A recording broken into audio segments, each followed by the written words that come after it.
Hello नमस्कार दोस्तों, मैं हरेंद्र कुमार आप सभी का इंजीनियर हरेंद्रा क्लासेस में स्वागत करता हूं। जैसा कि आप मेरे पीछे देख रहे होंगे कि आज हम लोग चर्चा करने वाले हैं जजिया कर पर। किस पर? जजिया कर पर। लाजवाब, बहुत इंपॉर्टेंट मेरे दोस्ती कंसेप्ट है, ठीक है। जजिया कर क्या था, जजिया कर के बारे में कि जजिया कर किसने शुरू किया, आखिर जजिया कर था क्या सर, जजिया कर को पुनः किसने स्टार्ट किया, जजिया कर को समाप्त किसने किया, और मुस्लिमों के अलावा ब्राह्मणों पर जजिया कर लागू करने वाला प्रथम सुल्तान कौन था। ये सारा टॉपिक आज इसी वीडियो में डिस्कस होगा। आइए मेरे दोस्त, बने रहिए मेरे वीडियो में लगातार और देखिए। ये हो गया मेरा भारत, ये हो गया सिंध प्रांत, ये भारत और ये हो गया सिंध प्रांत, ये मेरा भारत, ठीक है। और ये सिंध प्रांत हो गया, यानी सिंध प्रांत कहने का मतलब जो आज पाकिस्तान है दोस्त, पाकिस्तान, ध्यान से देखिएगा, गौर फरमाइएगा मेरे दोस्त। देखो पाकिस्तान है ना, पाकिस्तान में ही सिंध प्रांत स्थित है। और सिंध प्रांत कहाँ स्थित है? पाकिस्तान में, ठीक है सर। यहां तक तो समझ गए कि पाकिस्तान में सिंध प्रांत है। तो सर्वप्रथम मेरे दोस्त मोहम्मद बिन कासिम, मोहम्मद बिन कासिम, याद रखना, नाम तो सुने ही होंगे, मोहम्मद बिन कासिम 712 ईस्वी में, 712 ईस्वी में भारत पर आक्रमण करता है। कहां पर? भारत पर आक्रमण करता है। कौन? तो मोहम्मद बिन कासिम। मोहम्मद बिन कासिम भारत पर 712 ईस्वी में आक्रमण करता है। इसने क्या करता है कि आक्रमण करता है, ये अरब वासी था। कौन था? ये अरब वासी था, यानी यह अरेबियन कंट्री का रहने वाला था। अरेबियन कहने का मतलब है मेरे दोस्त, अरेबियन कहने का मतलब है कि इधर आइएगा तो इराक, ईरान, सऊदी अरब, ये सब पार्ट पड़ता है। सऊदी अरब, संयुक्त अरब अमीरात, ये सब अरेबियन कंट्री कहलाता है। क्या कहलाता है? अरेबियन कंट्री, यानी इस साइड पड़ता है। और इस साइड से वो क्या किया था कि सिंध प्रांत पर अटैक किया था। किसने? तो मोहम्मद बिन कासिम। मोहम्मद बिन कासिम 712 ईस्वी में भारत पर आक्रमण किया। और इसको कहा जाता है कि भारत पर आक्रमण करने वाला प्रथम अरब मुस्लिम कौन था? तो मोहम्मद बिन कासिम था। मोहम्मद बिन कासिम था, अर्थात भारत पर आक्रमण करने वाला, बहुत भी क्वेश्चन है, आक्रमण करने वाला प्रथम अरब मुस्लिम। कौन मुस्लिम? अरब मुस्लिम कौन था? अरब मुस्लिम कौन था? तो मोहम्मद बिन कासिम। यानी मोहम्मद बिन कासिम भारत पर प्रथम अरब मुस्लिम आक्रमण करने वाला था, मोहम्मद बिन कासिम, ठीक है सर, मोहम्मद बिन कासिम। अच्छा सर, इसने क्या किया कि इसी ने क्या किया कि जजिया कर को भारत में सर्वप्रथम लागू किया। इसी ने भारत में जजिया कर को सर्वप्रथम लागू किया था। किसने सर? सर्वप्रथम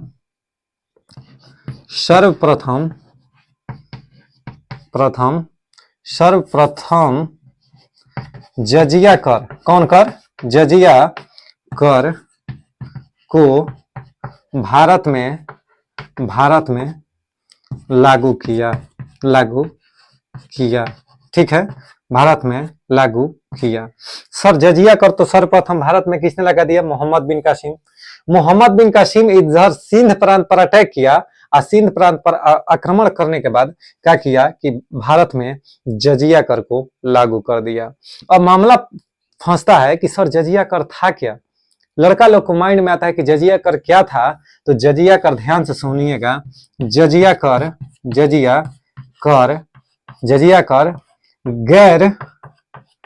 गैर मुस्लिम, यानी ये एक धार्मिक कर था। आराम से समझिए इसको, धार्मिक कर था। जजिया कर क्या था? एक धार्मिक कर था। क्या था? एक धार्मिक कर था। यह गैर मुसलमानों पर, गैर मुस्लिम यानी गैर मुसलमान या मुस्लिम पर लगाया जाता था।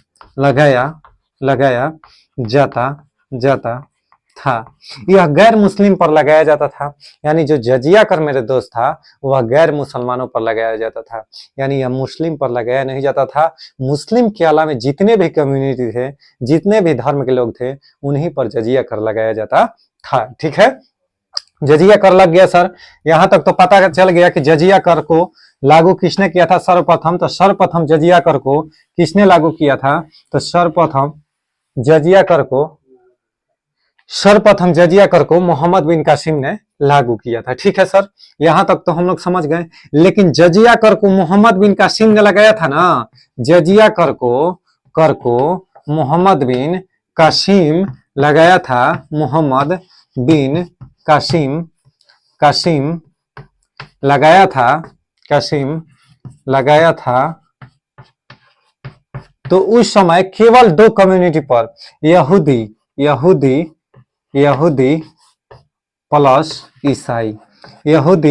प्लस ईसाई।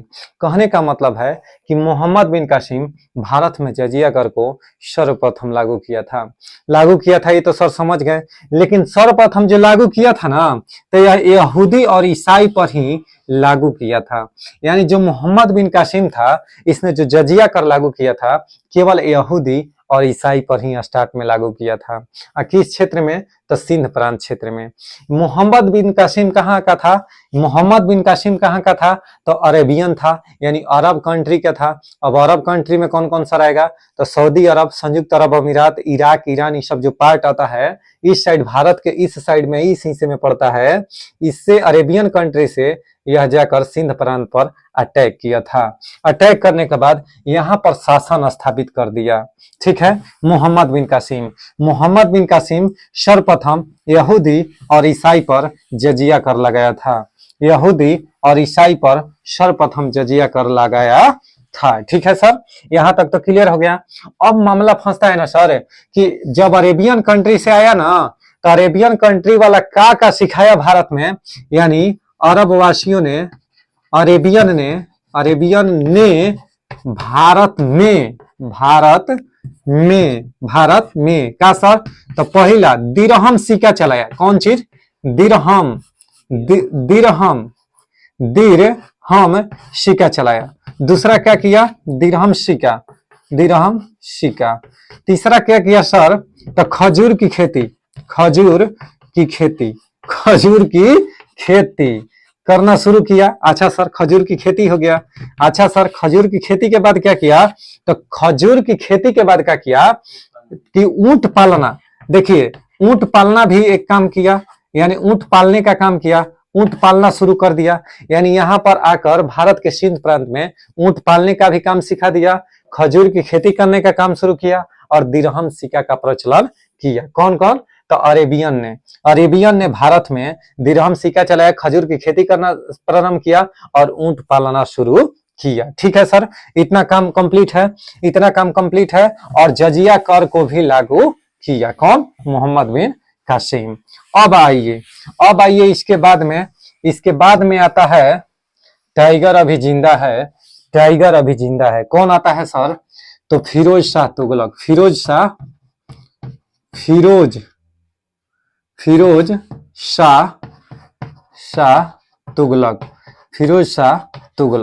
ठीक है, फिरोज शाह तुगलक। अब मोहम्मद बिन कासिम के बाद सीधा आता है फिरोज शाह तुगलक। इसने ब्राह्मणों पर जजिया कर लागू किया। इसने ब्राह्मणों पर जजिया कर लागू किया। यानी फिरोज शाह तुगलक सर ब्राह्मणों पर जजिया कर लागू करने वाला प्रथम सुल्तान कौन था? तो फिरोज शाह तुगलक। कौन था? फिरोज शाह तुगलक। कई बार पेपर में पूछा है कि ब्राह्मणों पर जजिया कर लागू करने वाला प्रथम सुल्तान कौन था? तो फिरोज शाह तुगलक। कोई दिक्कत? फिरोज शाह तुगलक। और क्या सर देखकर ख्याल आया? नहरों का सर्वाधिक विस्तार, यानी भारत में नहरों का सर्वाधिक विस्तार करने वाला शासक कौन था? तो नहरों का, भारत में नहरों का सर्वाधिक विस्तार करने वाला फिरोज शाह तुगलक था। फिरोज शाह तुगलक था। गयासुद्दीन तुगलक कौन था? तो गयासुद्दीन तुगलक पूछेगा तो नहरों का सर्वप्रथम भारत में निर्माण किया था। उस पर चर्चा नहीं है, चर्चा है जजिया कर पर। तो ब्राह्मणों पर जजिया कर लागू करने वाला सुल्तान पूछ देगा कि शासक कौन था, तो फिरोज शाह तुगलक, फिरोज शाह तुगलक। अच्छा सर, मामला फंसता है जानते हैं कहाँ सर?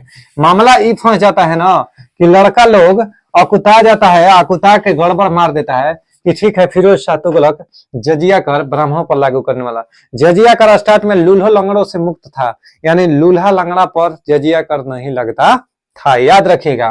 फिर क्या हुआ कि इसके बाद में जजिया कर चलता रहा और 1564 अकबर ने, ध्यान से सुनिएगा, अकबर ने 1564 ईस्वी में 1564 ईस्वी में जजिया कर समाप्त किया था एकदम 1 by 1। जैसे मैं हेडिंग मार के लिख रहा हूं, कृपया करके आप भी घर पर नोट्स बनाएं। जहां भी आप इस वीडियो को देख रहे हैं कृपया करके इसका नोट्स बना ले, नहीं तो पेपर में धोखा दे देगा। अर्थात बहुत बार पेपर में पूछा है मेरे दोस्त, और उस दिन बहुत 1 नंबर के लिए जब मेरिट से आउट होइएगा ना तो दिल टूटेगा। अकबर ने 1564 ईस्वी में जजिया कर समाप्त किया था। अच्छा सर, अकबर ने समाप्त कर दिया जजिया कर, अकबर और क्या किया, तो 1562 ईस्वी में अपने को हरम दल से मुक्त किया। 1562 ईस्वी में अपने को हरम दल से मुक्त किया। 63 में तीर्थकर समाप्त किया किसने? अकबर ने। 64 में जजिया कर समाप्त किया। 1581 में इलाही धर्म की स्थापना किया था कौन? अकबर ने। इलाही समत कह देगा ना तो 1583 में। कब? 1583 में, कोई दिक्कत है? अब 1575 में किसका स्थापना किया था?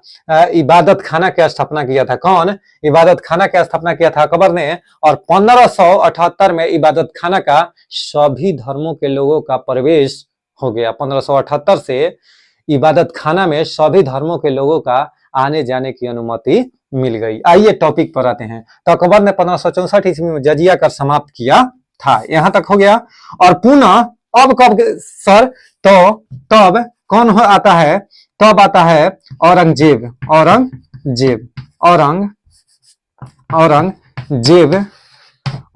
ने पुनः इसके समाप्त करने के बाद पुनः 1674 ईस्वी में जजिया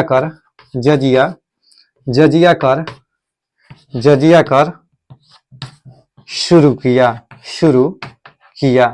ये भाई अब देखो यहां पर 1564 में जजिया कर समाप्त हो गया था। किसने? अकबर ने।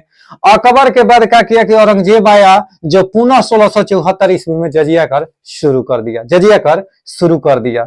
अच्छा सर, जजिया कर इसने औरंगजेब ने शुरू कर दिया पुनः कब? तो 1674 ईस्वी में। 1674 ईस्वी में। फिर इसके बाद क्या होता है कि फर्रुख शियर बनता है। फर्रुख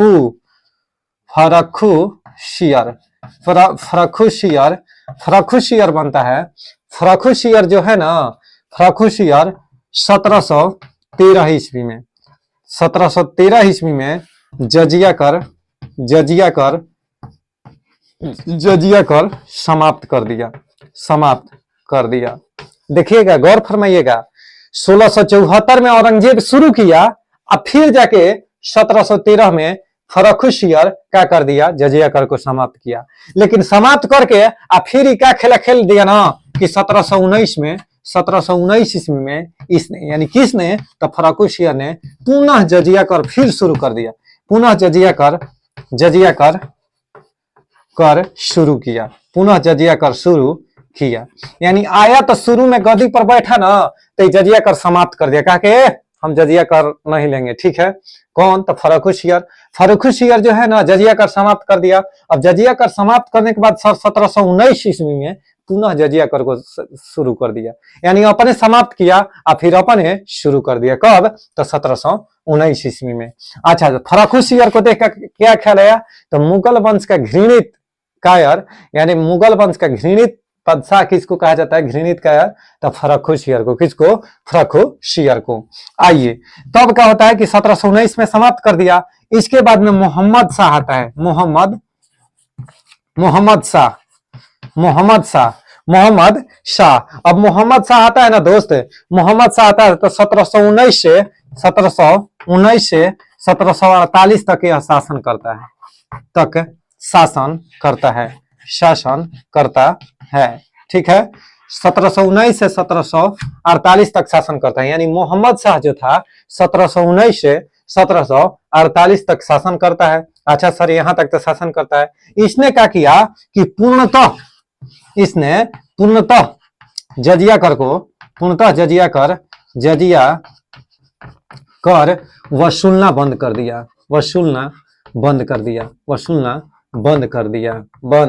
कर दिया। यानी जजिया कर को मोहम्मद शाह जो था ना, मोहम्मद शाह को रंगीला बादशाह कहा जाता था। इसने जजिया कर को वसूलना पूर्णतः बंद कर दिया, तभी से जजिया कर बैन हो गया, अर्थात बंद हो गया। ठीक है, यही था जजिया कर की कहानी। अगर दोस्त मेरे जजिया कर की कहानी अच्छा लगा हो तो हमको एक लाइक, सब्सक्राइब वीडियो को करना ना भूलें, और मिलते हैं नेक्स्ट वीडियो में।